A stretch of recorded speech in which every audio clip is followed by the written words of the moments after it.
Hola. El título de la predicación de hoy es La Gran Salvación, una gran salvación que debería de llevarnos a una vida de gratitud y una vida de servicio en gratitud. Pero antes de entrar en el sermón me gustaría hacer dos cosas. La primera es simplemente recordar lo que se predicó cuando prediqué el sermón en Jonás 1, en el primer capítulo. Y es recordar tres cosas. El primero, es un error huir del llamado de Dios y no deberíamos imitar a Jonás en este aspecto. El segundo es acordarnos que la gran tormenta que Dios lanza le enseña a Jonás y nos enseña a nosotros dos cosas importantes. El gran juicio que ha de venir, pero también el hecho de que todo ser humano está hecho a imagen y semejanza de Dios y por lo tanto es una pena cualquier vida que se pierda. Y el tercer aspecto que quiero que recordemos es la forma de responder a esto, y es siguiendo a Jesús, siguiendo su llamado, confiando en su poder e imitando su amor sacrificial. Dicho esto, me gustaría ahora hacer un comentario para preparar el terreno de cara a Jonás, y lo comento porque he conocido a mucha gente, y ya no hablo de no creyentes, sino hablo de cristianos, que interpretan este episodio de Jonás, la historia del pez, como un poema, como un mito, como una leyenda, una especie de forma ilustrativa de enseñar algo. Me he encontrado mucha gente que lo ve así. Cristianos genuinos, no digo cristianos, falsos cristianos, sino muchos cristianos genuinos creen que Jonás es un mito. Yo no lo veo así. El tipo de literatura de Jonás es histórica. Jonás fue, como dije cuando prediqué en Jonás 1, un profeta, no un poeta, un profeta que existió, que estuvo al servicio de Jeroboam II, un rey que existió, y que fue llamado a predicar juicio a Nínive, una ciudad y una civilización que existió hace muchos siglos. Por si esto no es poco, el Señor Jesús en el Nuevo Testamento hace referencia a Jonás como personaje histórico. Hay otro aspecto con el cual creo que debemos tener cuidado, y es que hay mucha gente que trata de justificar el episodio de la ballena con el hecho científicamente al parecer demostrado, y que también hay testimonios que lo pueden decir, y al parecer es posible que una persona pueda sobrevivir en el interior de una ballena. Está muy bien, está muy bien. El problema es que si confiamos demasiado en estos aspectos, podemos atribuir este episodio a casualidades, coincidencias. Y no hemos de olvidar el primer versículo que se ha leído hoy. Y es Dios quien dispone un pez grande para que se trague a Jonás. Y en el último versículo es Dios quien ordena al pez que vomite a Jonás. Así que la mejor forma de ver esto es histórico, y estaba en el control y en la voluntad de Dios que así pasara. Por si fuera poco, y no quiero alargarme mucho, pero esto ayudará a ver más evidente el hecho de que ocurrió. Después de esto, después de Jonás y poco antes de que viniera Cristo, hubo un sacerdote e historiador babilonio llamado Beroso que recopiló historias de la antigua Siria. Y hay una historia que habla de un hombre, un avatar o una especie de hombre enviado del dios pez a impartir sabiduría a los habitantes de la ciudad de Nínive. Hasta aquí deberían de sonarnos las alarmas, pero bueno, parece ser como que la verdad ha sido distorsionada con el paso del tiempo. Sin embargo, el nombre de este personaje se llama Ioannes, que es la versión asiria y luego griega del nombre Jonás. Y ningún héroe asirio tendría por nombre un nombre hebreo. Esto es porque realmente hubo un hombre llamado Jonás que vino de la boca de un pez a decir algo a la gente de Nínive. Dicho esto, me gustaría ya entrar en el sermón. Y una pregunta: ¿por qué es importante dejar claro que este episodio del pez es realidad y no ficción? Porque lo que quiero hablar es de salvación. Este es el título de este sermón. Y esta salvación que vemos en Jonás es el prototipo de una salvación aún mucho más grande. Y ambas salvaciones son reales, ¿De qué salvación más grande hablo? La verdad es que el texto deja abierto un misterio, o deja un misterio por descifrar, que solo el Nuevo Testamento lo abre. Si nos fijamos en el primer versículo, hace referencia a 3 días y 3 noches.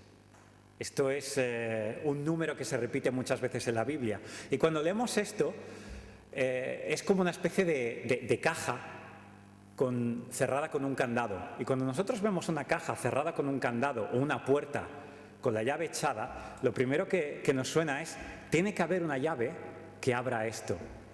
Y esa llave es en Mateo 12, versículo 40, cuando Jesús dice, de la misma forma que Jonás estuvo en el vientre de un gran pez 3 días y 3 noches, el Hijo del Hombre estará en las entrañas de la tierra 3 días y 3 noches. ¿Qué significa esto a la luz del Nuevo Testamento? Que la salvación que vemos en Jonás, el episodio del pez, es un prototipo, es como una maqueta, es como una mini versión de la gran salvación que ha de ocurrir.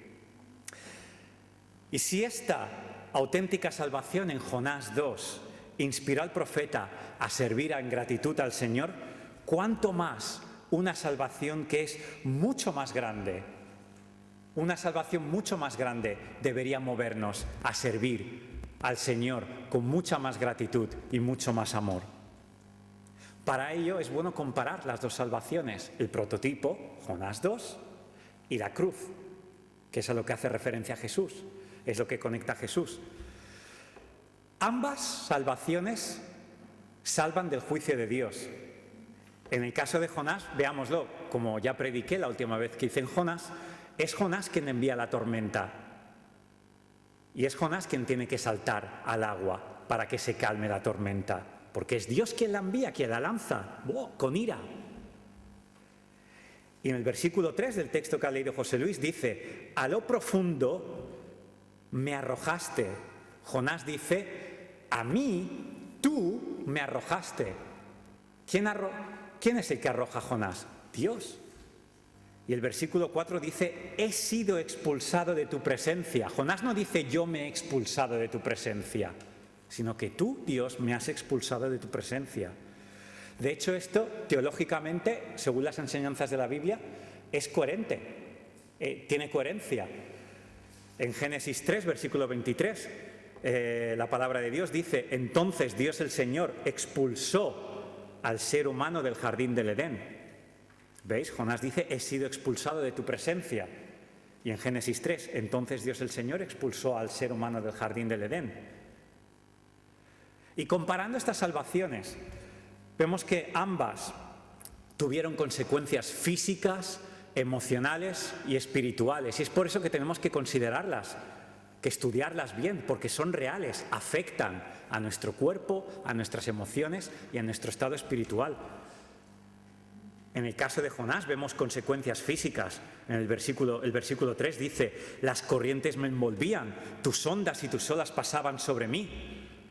Esto es la sensación física de ir cayendo más abajo, más abajo, más abajo en el mar y ver que el mar te cubre más y más y más y no puedes luchar y el agua es más fuerte que tú.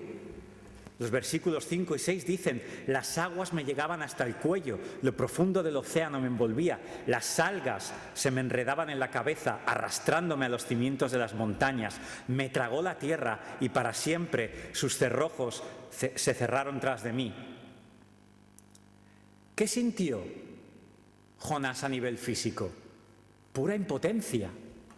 Yo no sé si alguna vez habéis estado en un peligro parecido, el de ahogaros o el de bajar al mar y tener que ser rescatados, pero comprendemos que el mar es un reino donde nosotros no tenemos dominio. Cuando uno se cae al agua, no podemos movernos como nos movemos en la tierra. Estamos hechos de la tierra, no del mar. En la tierra nos movemos libremente, tenemos flexibilidad, movimiento, somos libres, pero en el agua somos débiles, no podemos. Es impotencia lo que sintió.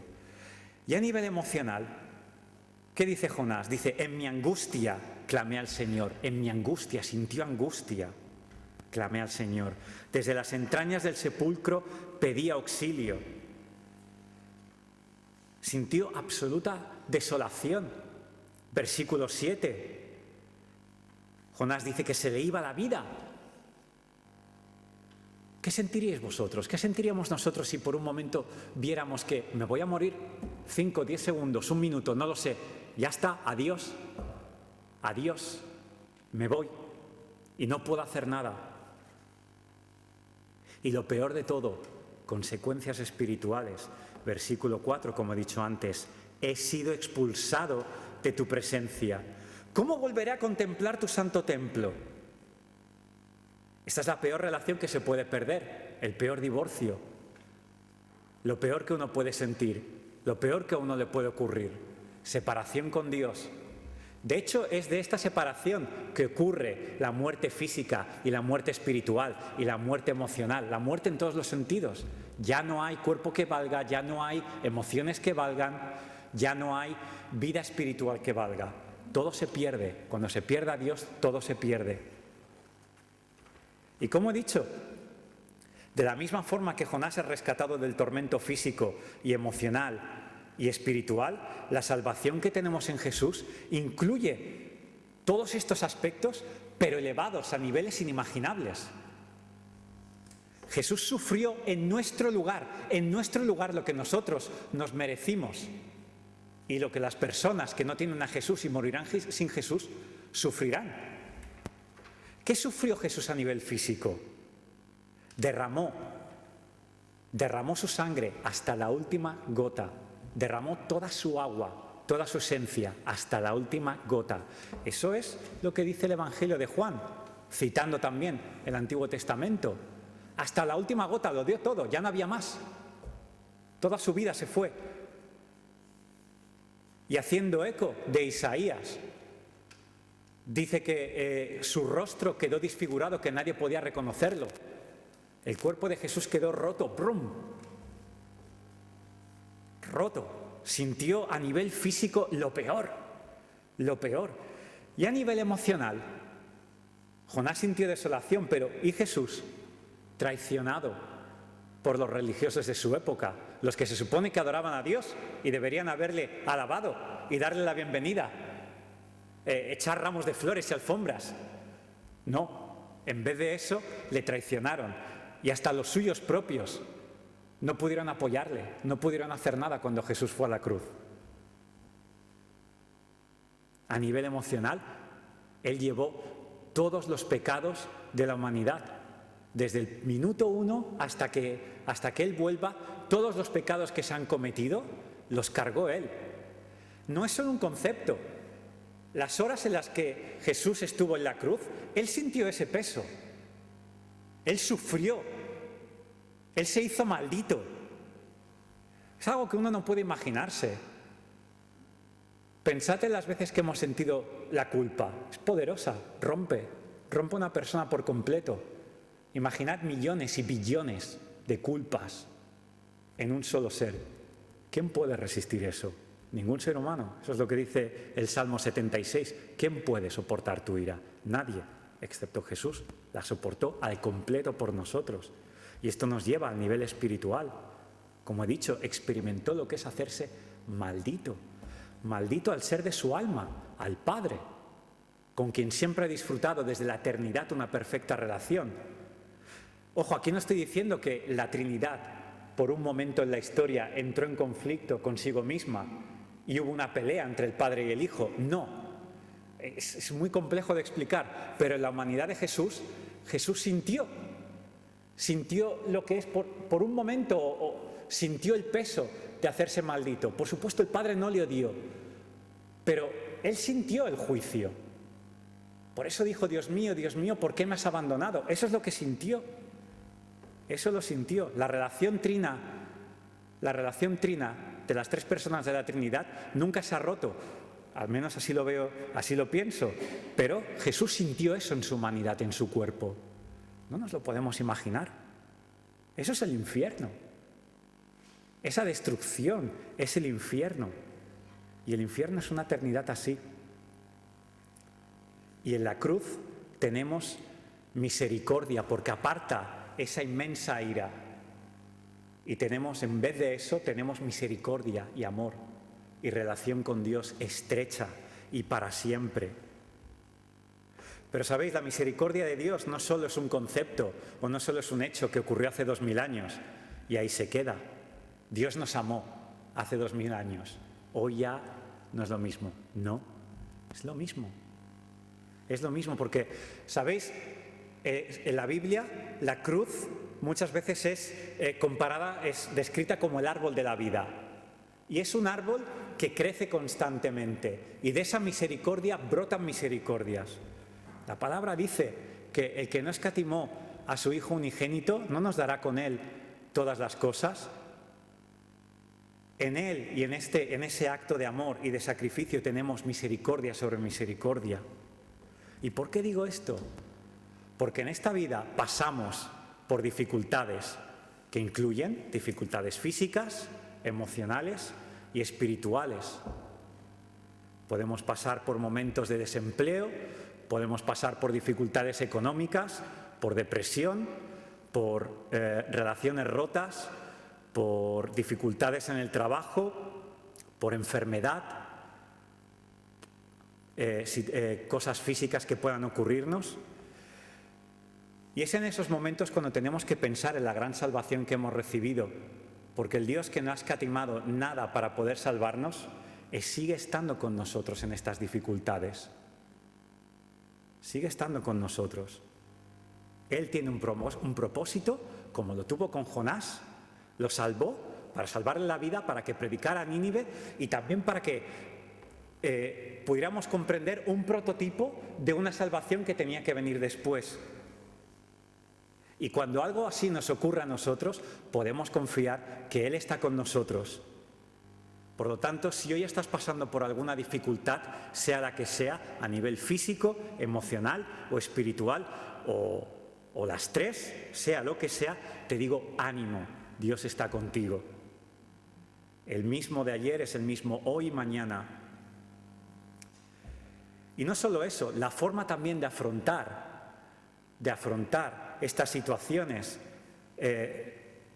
las podemos ver aquí en Jonás, en este capítulo. De Jonás podemos aprender dos cosas: a confiar en las promesas de Dios y a usar los salmos para orar. Dejadme que empiece por las promesas. Jonás, en su desesperación, comprendió que estaba perdido. Dijo: ¿cómo volveré a contemplar tu santo templo? Sí, eso le vino a la cabeza, pero también se acordó de que si bien es cierto de que la ira de Dios es grande y terrible, su amor y misericordia es aún más grande. Por eso Jonás oró, dirigiendo su oración al templo. Como podemos ver, 2 veces él menciona al templo. Él dirigió su oración al templo. Yo creo que seguramente se acordó de la oración de Salomón en Primera de Reyes, capítulo 8, cuando Salomón instaura el templo. Y Salomón ora así y dice: por mucho que este pueblo peque, por muy lejos que se vaya, por mucho que se olviden de tu nombre, por muy lejos que se vayan de tu presencia, si oran en dirección a tu santo templo, si oran donde tú estás, donde tu presencia mora, que es en el templo, tú los escucharás y tendrás misericordia de ellos. Jonás se acordó de esto. Jonás se acordó de esto. Y además Jonás hizo eco de los salmos. Yo creo, ¿por qué Jonás hizo eco de los salmos para orar? Yo creo que es muy bueno ver esto, porque veréis, hay muchos momentos en la vida en los que es difícil orar. Es difícil programar una oración bien hecha y ser creativo y tener una oración bien programada. Pensad, por ejemplo, en Jonás. Él se está hundiendo en el Mediterráneo, más y más y más. Está a punto de morir y encima se lo traga una ballena. En momentos así, tú no paras a cogerte un papel, lápiz y venga, voy a hacer una estructura, voy a hacer una superoración con estas palabras, sin faltas de ortografía. No, estás desesperado. Estás luchando para no morirte de un ataque al corazón o de lo que sea. Y sueltas lo primero que te venga. Es bueno tener los salmos en nuestro corazón. Es bueno si los tenemos delante y orar según los salmos cuando no sabemos cómo hacerlo. Jonás hizo eco de al menos que cuente 12 salmos. Todas estas expresiones, tus olas pasaron sobre mí, pero yo me acordaré de tu gran amor y te serviré con gratitud. Todo esto hace eco de los salmos. Y de hecho Jesús lo hizo también. Durante la Santa Cena, la noche en la que iba a ser traicionado y entregado para ser crucificado, Él cantó salmos. Pues lo mismo nosotros, usemos los salmos, acordémonos de su misericordia y usemos los salmos. Y cuando experimentemos lo grande que es esta salvación, acordarnos que debemos responder en gratitud y en servicio, como vemos en los versículos 8 y 9. Los que rinden culto a dioses falsos le dan la espalda a todas las misericordias de Dios, pero yo te ofreceré sacrificios con cantos de alabanza y cumpliré todas mis promesas, pues mi salvación viene solo del Señor. ¿Ves? Si un prototipo, porque esta salvación es un prototipo, hizo que Jonás respondiera, no perfectamente como ya veremos, pero hizo que respondiera con gratitud y quiso vivir una vida de respuesta en gratitud y servicio. ¿Cuánto más? ¿Cuánto más nosotros que sabemos de lo que hemos sido salvados y de lo que Dios ha llegado a hacer para nuestro rescate? Así que me estoy acordando del evangelismo que queremos hacer, ¿verdad? Queremos servir al Señor, acordémonos de la gran salvación.